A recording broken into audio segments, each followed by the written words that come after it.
देखिए question,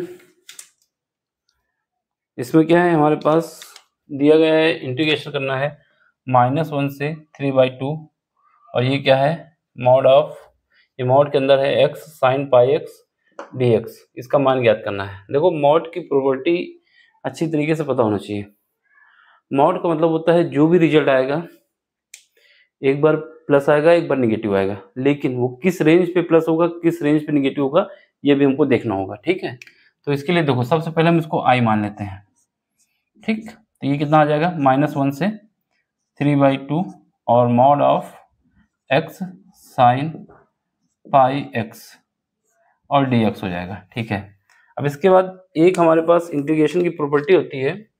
property क्या होती है कि अगर हमारे पास कहीं पर इंटीग्रेशन दिया हुआ है a से c, क्या दिया हुआ है a से c और यहाँ पर fx dx है, तो इस फंक्शन के बीच में अगर कहीं पर b आता है, ठीक है, यहाँ पर हम मान लेते हैं a है, यहाँ पर b है, यहाँ पर c है, तो हमारे पास क्या है a से b, हमने क्या किया है सीधे इंटीग्रेशन a से c कर दिया है। तो इसको हम ऐसे भी कर सकते हैं, a से b जाएं, क्या करें a से b पहुंचे, ठीक है, यहाँ पर fx लिख दें और dx लिख दें, या फिर इसके बाद b से c पहुंचे fx dx लिख दें, तो दोनों में कोई अंतर नहीं आएगा, आंसर सेम आएगा।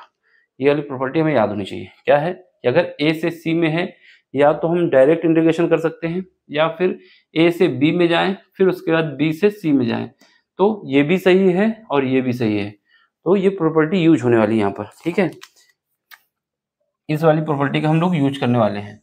इसमें थोड़ा सा इंक डाल लेते हैं जिससे डार्क हो जाए थोड़ा, 1 मिनट।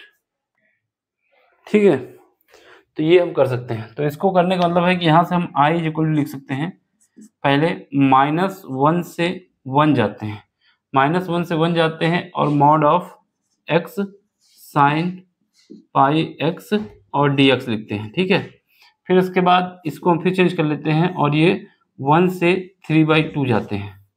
यहाँ पर क्या था -1 से 3/2 था, अब यहाँ पर हमने क्या किया इसको ब्रेक कर लिया, 1 को एक मीडियम बना लिया है, -1 से 1 तक गए फिर 1 से 3/2, यहाँ पर क्या है मॉड x sin πx और dx है। ठीक है, ऐसा क्यों किया है, ऐसा इस वजह से किया है कि हमको मॉड को ब्रेक करना होता है, एक बार प्लस आता है एक बार निगेटिव आता है, लेकिन वो सारा डिपेंड करता है कि रेंज क्या है, रेंज क्या है। अब हम अगर हम क्या करते हैं -1 से और 1 के बीच में कोई भी वैल्यू ले लें, इसमें कोई भी वैल्यू ले लें, इसका रिजल्ट कितना आएगा, हमेशा पॉजिटिव आएगा। क्यों पॉजिटिव आएगा, देखो जरा एक एग्जांपल देखो, अगर हमारे पास -1 और 1 है, ठीक है, इनके बीच हम क्या लेते हैं -1 से बड़ा भी ले सकते हैं, -1 से और 1 के बीच में लेना है हमको, कुछ भी लेना है, इनके बीच में लेना है। ठीक है, तो हम मान लेते हैं पहले सबसे पहले -1 ही ले लेते हैं ना, बड़ा ब्रैकेट लगा के -1 ले लेते हैं जिससे कन्फ्यूजन ना हो, कि समझ में आ जाए।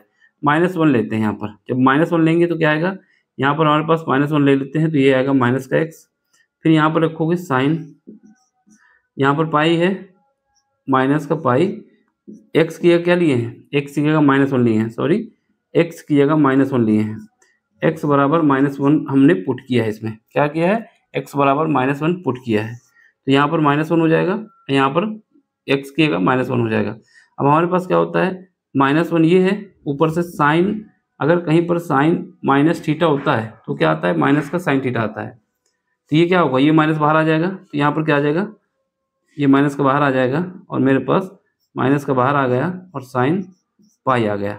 ठीक है, इसका मतलब क्या होगा, ये प्लस हो जाएगा, ये क्या आ जाएगा प्लस आ जाएगा, और साइन पाई की वैल्यू 0 होती है, तो इसका मतलब ये पॉजिटिव आएगा। अब इसके बीच में कोई वैल्यू ले लो, जैसे 1/2 ले लेते हैं, 1/2 ले लेते हैं, x बराबर 1/2 लेते हैं। ठीक है, इनके बीच में वैल्यू ले रहा हूँ 1 और -1 और 1 के बीच में, तो यहाँ पे क्या आएगा, यहाँ पर x बराबर 1/2 रखोगे तो ये आएगा 1/2, और यहाँ पर साइन क्या आएगा पाई, x की जगह π/2 है, साइन π/2 की वैल्यू कितनी आती है 1/2 और ये आ जाएगा 1। इसका मतलब क्या हुआ, इसका मतलब ये हुआ कि मॉड के अंदर जो फंक्शन रखा हुआ है उसमें अगर हम -1 और 1 के बीच में कोई भी वैल्यू लें, ये कभी निगेटिव नहीं होगा। ये बात समझ में आई, इनके बीच कोई भी हम वैल्यू लें ये कभी निगेटिव नहीं होने वाला है। और वैसे भी यहाँ पर हमने -1 लेके आपको दिखा दिया लेकिन इसका मतलब ये होता है इनके बीच में वैल्यू लेना होता है, इसमें ब्रैकेट ये वाला लगता है, ठीक है। वो तो हमने आपको कैलकुलेशन के लिए कि समझाया कि क्या कहानी है, ठीक है। बाकी इनके बीच में जब वैल्यू कोई भी लेंगे तो ये रिजल्ट कभी निगेटिव नहीं होने वाला है, और मॉड अगर निगेटिव नहीं होने वाला है तो वही बात पे हमें डिपेंड करता है कि ये कब निगेटिव होगा कब पॉजिटिव होगा। तो इसका मतलब ये है कि यहाँ का मॉड हटा देंगे और यहाँ पर जो मॉड की वैल्यू रखेंगे प्लस रखेंगे। क्यों रख रहा हूँ, क्योंकि इनके बीच में कोई भी वैल्यू लेंगे इसका रिजल्ट हमेशा पॉजिटिव आने वाला है, ठीक है। तो इसका तो काम हो गया कि इसके रेंज में हम पॉजिटिव रखेंगे। अब इसको भी चेक कर लेते हैं दूसरे वाले को, ये रफ वर्क है समझाने के लिए, ठीक है। क्यों प्लस हुआ क्यों नेगेटिव, ये आपको दिमाग में करना है, साइड में करके दिखाना भी नहीं है। अब इसमें देखो, इसमें क्या है, इस वाले में हम 1 से 3/2 इसके बीच में कोई भी वैल्यू ले रहे हैं।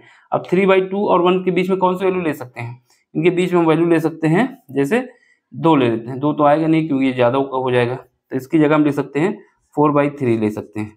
4/3 ले सकते हैं ना, इनके बीच में वैल्यू है, क्योंकि ये 1.5 है, ये अगर हम देखें तो क्या है 1.5 है, ये वैल्यू कितनी है 1.33 करके है, तो ये बीच में वैल्यू है। अब इसको रख दो यहाँ पर, जब इसको यहाँ पर रखोगे तो क्या आएगा, यहाँ पर हमारे पास साइन एक्स के कितना रखना है, एक्स की जगह हमें ये रखना है, तो ये आ जाएगा 4/3, ठीक है। 4/3 आएगा साइन, और एक्स के कितना रखोगे 4/3, और ये हमारा आ जाएगा पाई आ जाएगा।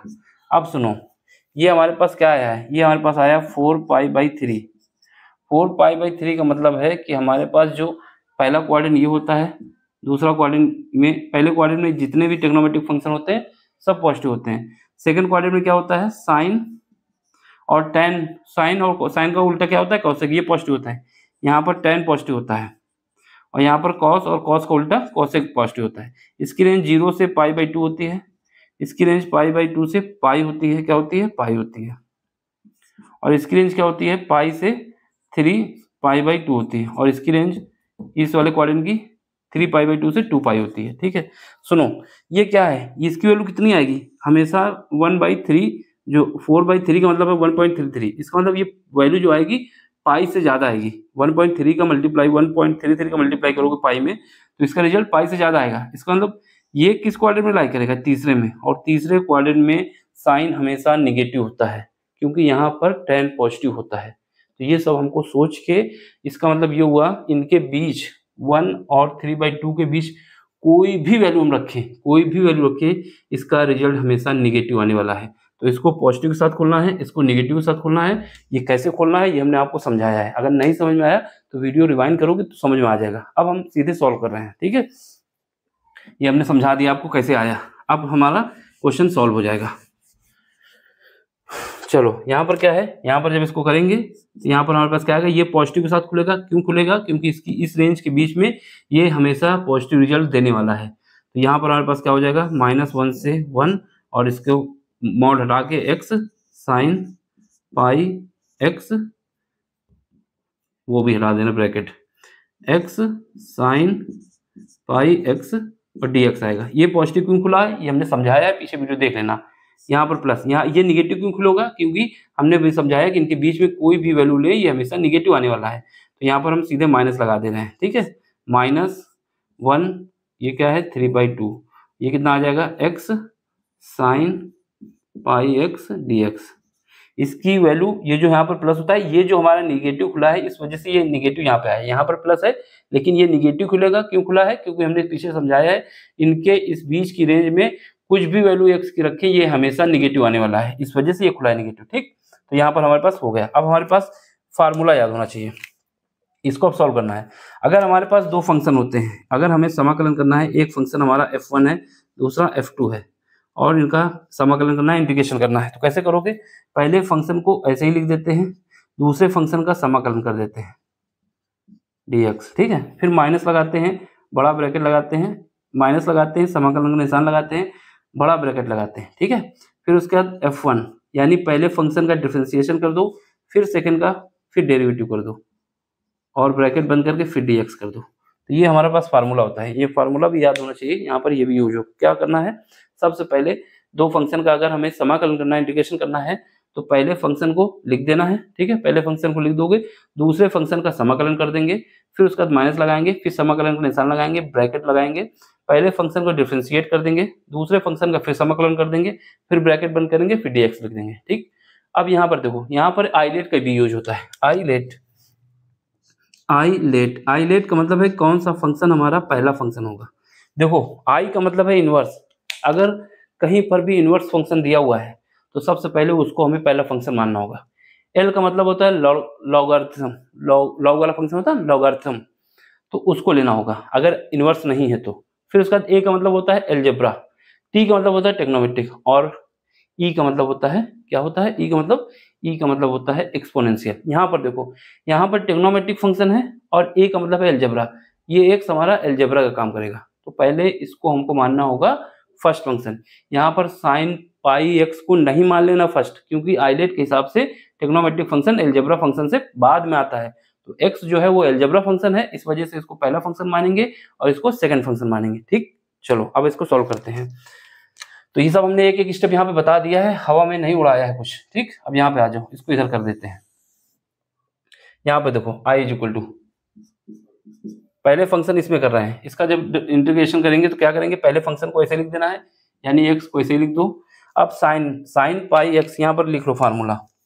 अगर हमें इंटीग्रेशन करना होता है साइन थीटा का, साइन ए थीटा, ठीक है, साइन ए एक्स का कर देते हैं, sign A x D x का, तो ये क्या आता है माइनस का कॉस ए एक्स और डिवाइड किया जाता है सी से, प्लस का सी आता है, सी हमारा कांस्टेंट होता है, फिर भी जब इनडेफिनिट इंटीग्रल हो तो क्या होता है माइनस का कॉस ए एक्स और डिवाइड किससे होता है ए से, ये ए है।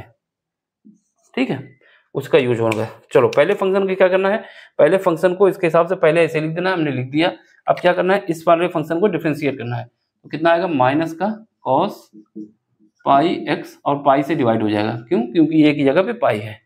अब ये ब्रैकेट बंद हो जाएगा, अब इसमें इसकी लिमिट भी लगा दो, लिमिट क्या है -1 से 1 है, तो ये तो इतना हुआ, ये वाला पार्ट हुआ। ठीक है, ये पार्ट हो गया। अब इसके बाद माइनस लगा दो और सेमी ब्रैकेट लगा दो, लिमिट क्या है -1 से 1 है, ये लगा दो। ठीक है, इसके बाद आँख में कुछ चला गया है।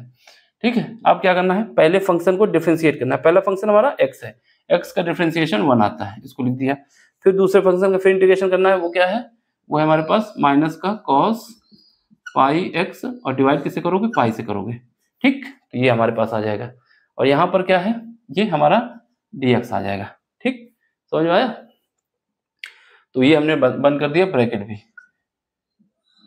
अब चलो, अब क्या करना है, यही सेम फंक्शन तो ये बस लिमिट चेंज है, तो हम सीधे इसको भी लिख रहे हैं, सेम फंक्शन है बस लिमिट चेंज है। तो पहले फंक्शन को ऐसे लिख दो, यहाँ पर माइनस लगा के बाहर रखो और बड़ा ब्रैकेट लगा लो, दिख रहा हूँ वहाँ पे। ठीक है, अब यहाँ पर सेमी ब्रैकेट लगा लेते हैं इससे, ये पहले x लिख दो, फिर क्या है माइनस का कॉस पाई एक्स बाई क्या है पाई है। ठीक, ये हमारा जो था, इसकी लिमिट जो लिख देना है वो लिख दो। लिमिट क्या है, लिमिट हमारे पास इस वाले फंक्शन की, सेम फंक्शन है बस माइनस था तो माइनस हमने आगे लगा दिया यहाँ पर। अब ये लिमिट लगा दो, कितना है 1/3/2 है, देख रहे हो वहाँ पे। अब इसके बाद एक बार और लिखना है, अब इसको थोड़ा नीचे लिख देना है, यहाँ पे देख लो, यहाँ पर ये ब्रैकेट लगा हुआ है, इसके साथ ये माइनस, यहाँ पर ये क्या करोगे माइनस, यहाँ पर 1 से 3/2 करना होगा और ब्रैकेट में जाना होगा। ठीक है, फिर उसके बाद यहाँ पर सेमी ब्रैकेट लगाओ, ये वाला फंक्शन लिख दो, ये 1 आएगा और यहाँ पर माइनस का cos pi x by pi आ जाएगा, और ये हमारा सेमी ब्रैकेट बंद, ये dx और ये पूरा ब्रैकेट बंद, ये माइनस बाहर लगा हुआ है। ठीक है, याद रखना है, माइनस का इधर उधर काम नहीं होना चाहिए। यहाँ पर i इज इक्वल टू, देखो अब वैल्यू पुट करो, यहाँ पर 1 पुट करोगे। ठीक है, तो कितना आ जाएगा, ये हमारे पास 1 आ जाएगा, और यहाँ पर ये जो है माइनस तो पहले ही रहेगा आगे। ठीक, ये हमारे पास पाई जो है उसको बाहर ले लेते हैं, यहाँ से पाई डिवाइड में है ना, तो 1/पाई हमने बाहर ले लिया, और अंदर क्या बचा। अब ये लिमिट रखोगे, यहाँ पर 1 आएगा, और यहाँ पर जब रखोगे तो ये कितना आएगा, 1 रख दोगे, यहाँ पर कॉस पाई, ये माइनस है, ये माइनस है। ठीक है, अगर यहाँ पर हम पाई रखेंगे तो माइनस हम बाहर ले लेते हैं, जिससे बाद में लगा देंगे। यहाँ पर 1 रखो, ठीक है, माइनस का 1/पाई हमने बाहर लिया है, पहले 1 हमने रखा तो इसको अरेंज कर लिया, 1 आ गया। अब यहाँ पर रखोगे कॉस पाई की वैल्यू कितनी होती है, माइनस का 1 होता है। ठीक है, अब माइनस लगा दो। ठीक, क्योंकि माइनस लगता है जब लोअर लिमिट रखती है, तो यहाँ 1 हो जाएगा, माइनस का क्या हो जाएगा, माइनस का 1 हो जाएगा, और यहाँ पर देखो ये तो माइनस हम बाहर ले चुके हैं, तो ये कितना आ जाएगा, -1 आ जाएगा। इसका काम हो गया। जब हमने यहाँ पे लिख दिया, ये माइनस हमारा यहाँ पर लगा है, ठीक है। अब यहाँ पे देखो, यहाँ पर हमारे पास क्या है, इसका जब करेंगे यहाँ तो हमारे पास पाई बाहर रहेगा पहले ही से। अब इसका जब करोगे ये वाला माइनस आके इसको प्लस कर देगा, ठीक, ये वाला माइनस इसको प्लस कर देगा, ये वाला माइनस इसको प्लस कर रहा है, तो ये प्लस हो जाएगा। यहाँ पे क्या हो जाएगा, यहाँ पर हो जाएगा हमारे पास sine pi x divide by कितना आ जाएगा, डिवाइड बाई आ जाएगा हमारे पास पाई आ जाएगा। ये समझ में आया। अब इसका हम इंटीग्रेशन किए हैं कॉस पाई का। जब कॉस पाई का इंटीग्रेशन करेंगे तो यहाँ पर देख लो, अगर हम इंटीग्रेशन करते हैं कॉस ए एक्स का और डी एक्स, तो ये क्या आता है, ये आता है हमारे पास sine A x divide by A plus C. तो यहाँ पर इसका हमने किया तो ये आया है, ठीक है।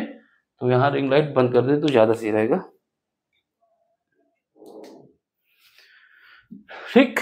तो ये हो गया। अब चलो, अब हमारे पास क्या है, तो इतना तो हो गया, ये वाला पार्ट हो गया। अब इसमें वैल्यू भी हमने पुट कर दी और ये निकल के आ गया, ठीक है। इसमें लिमिट रख दो -1 से 1।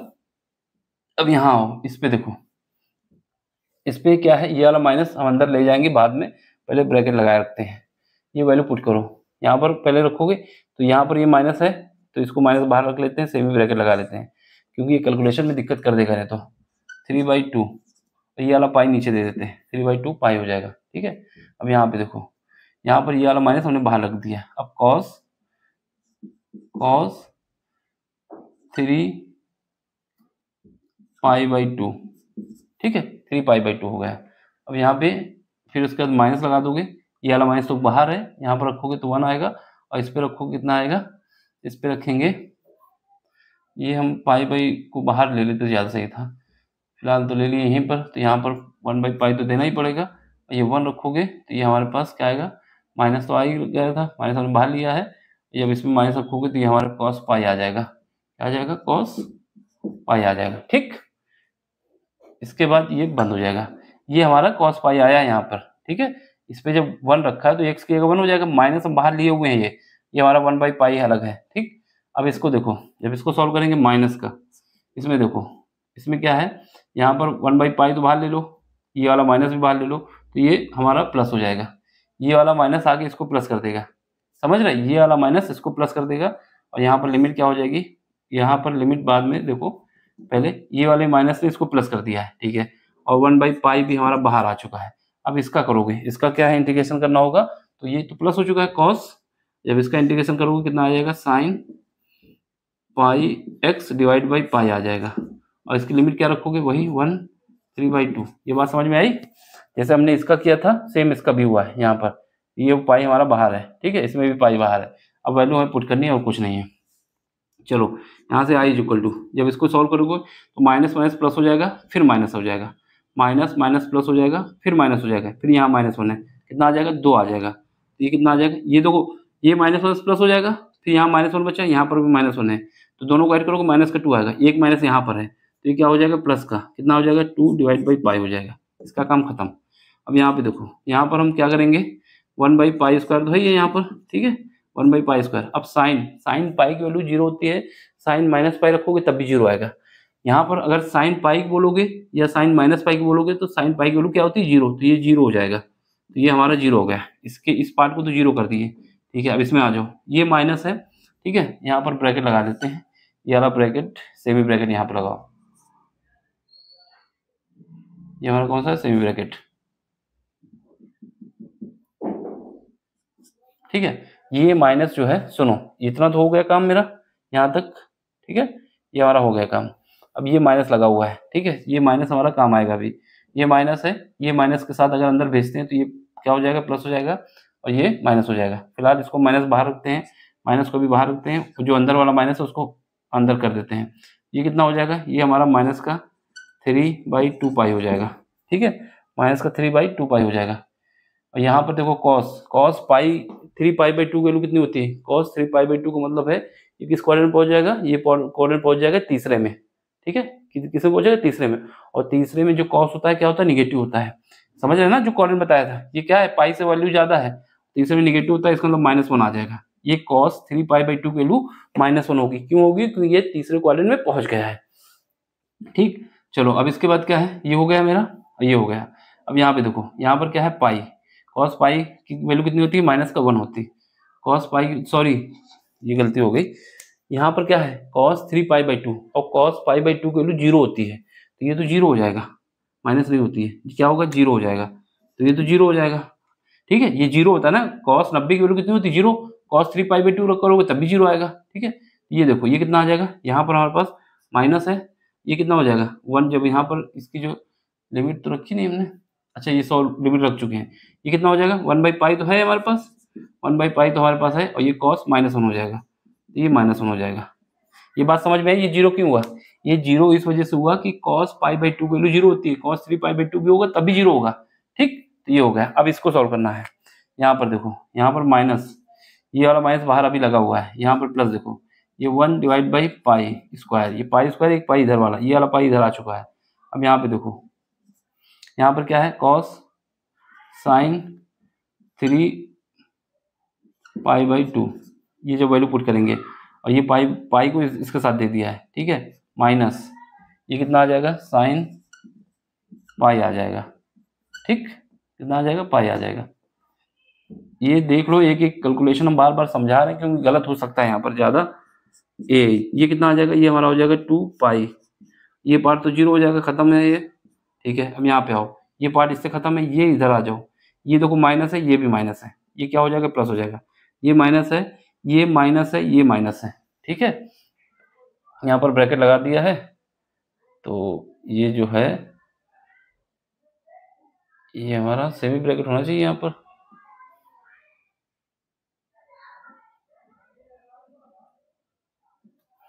ये इसको सेमी ब्रैकेट में रखना होगा क्योंकि ये माइनस अभी अंदर आएगा ना, अब ये माइनस अंदर जाएगा। देखो यहाँ पर ये हुआ, अब ये देखो इधर देखो, यहाँ पर क्या है, ये तो 0 हो जाएगा, अब ये माइनस माइनस प्लस हो जाएगा, लेकिन ये माइनस इसको माइनस कर देगा तो कितना बचेगा, माइनस का 1/π बचेगा। ठीक है, अब यहाँ पे आ जाओ प्लस, ये माइनस ये वाला माइनस जो है इसको माइनस कर देगा, ये वाला माइनस इसको माइनस कर देगा, तो कितना आ जाएगा π² आ जाएगा। ये वाला माइनस इसको माइनस कर रहा है क्योंकि ये अंदर जाएगा, जैसे ये माइनस माइनस प्लस हुआ था, लेकिन ये वाला माइनस इसको माइनस कर दिया तो माइनस का π/2 हुआ। अब ये माइनस इसको कर देगा। यहाँ पे देखो, यहाँ पर क्या है, यहाँ पर हमारे पास है साइन 3π/2, ये किस क्वाड्रेंट में है, ये है थर्ड क्वाड्रेंट में, और ये थर्ड क्वाड्रेंट में क्या होता है, tan पॉजिटिव होता है, बाकी निगेटिव होता है, तो ये क्या आ जाएगा माइनस का 1 आ जाएगा। ठीक है, ये माइनस का 1 आ गया। ठीक है, ये क्या हो जाएगा sin π/0 हो जाएगा, तो ये 0 हो जाएगा। ठीक है, ये माइनस इसको प्लस करेगा लेकिन वो 0 हो जाएगा तो कोई मतलब नहीं है। तो यहाँ से i इक्वल टू कितना है 2π, ये -1/π, तो बचेगा 1/π। ठीक है, और यहाँ पर क्या है, ये हमारा माइनस, ये माइनस प्लस हो जाएगा /π²। तो हमारा आंसर क्या आ जाएगा, ये आएगा। एक एक स्टेप हमने समझाया है, कैसे आंसर आया है ये सब हमने दिखाया है, बाकी गौर से देख लो। अगर इसका कैलकुलेशन जरा से भी गलत हुआ तो क्वेश्चन हिल जाएगा, नहीं समझ में नहीं आएगा। तो हमने एक एक स्टेप आपको समझाया है कैसे करना है, देख लो। लंबा जरूर हुआ है लेकिन समझ में आना चाहिए ना, इस वजह से थोड़ा लेक्चर बड़ा हो गया है। ठीक, तो इसको देख लो, समझ लो, प्रैक्टिस कर लेना। समझ में आया हो तो लाइक शेयर सब्सक्राइब जरूर करना। बाकी कोई क्वेश्चन आपको दिक्कत करता है तो टेलीग्राम में आना है, वहाँ अपना क्वेश्चन भेजना है। ठीक, जितनी जल्दी होगा हम आपको करा देंगे। चलो मिलते हैं अगले लेक्चर में। Thank you for watching, bye. Screenshot ले लो इसका, ठीक है, बाय। देखिए जरा यहाँ पर थोड़ी सी गड़बड़ी हो गई। क्या गड़बड़ी हुई है ये देख लो, यहाँ पर ये माइनस लगा हुआ है ना, ये माइनस का यूज हमने किया ही नहीं। यहाँ पर हमें क्या करना था, यहाँ पर एक सेमी ब्रैकेट लगाना था, यहाँ पर ब्रैकेट लगाना था। ठीक है, अब इसके बाद यहाँ पर जो ये वाला माइनस है इसको जाके प्लस कर देगा, तो ये हमारा क्या हो जाएगा, प्लस हो जाएगा। ये वाला माइनस इसको प्लस कर देगा, और यहाँ पर ये वाला माइनस इसको प्लस कर देगा। तो यहाँ पर क्या है, ये माइनस इसके साथ, ये इसके साथ जब होगा तो ये प्लस हो जाएगा, ये प्लस हो जाएगा, तो ये क्या हो जाएगा 3 हो जाएगा। इसको देख लेना, यहाँ पे थोड़ा गड़बड़ी हो गई थी। क्या हुआ था कि ये ब्रैकेट नहीं लगाया था, इस वजह से ये माइनस इस पर भी इंक्लूड होगा। तो ये क्या होगा, ये इसको माइनस जो यहाँ पे था इसको प्लस कर दिया, फिर उसके बाद ये माइनस इसके साथ प्लस हो गया। ये माइनस हुआ लेकिन इसके साथ प्लस हो गया, तो आंसर आएगा 3/π प्लस 1/π²। देख लो, समझ लो, स्क्रीनशॉट ले लो। अगर कहीं पर डाउट हो तो पूछ भी लेना। ठीक है, अच्छा क्वेश्चन है। ठीक, चलो मिलते हैं अगले लेक्चर में। Thank you for watching. इसका स्क्रीनशॉट ले लो अगर पूरा क्वेश्चन नहीं दिख रहा, वैसे दिख रहा है। चलो बाय, टेक केयर, मिलते हैं अगले लेक्चर में। Thank you for watching.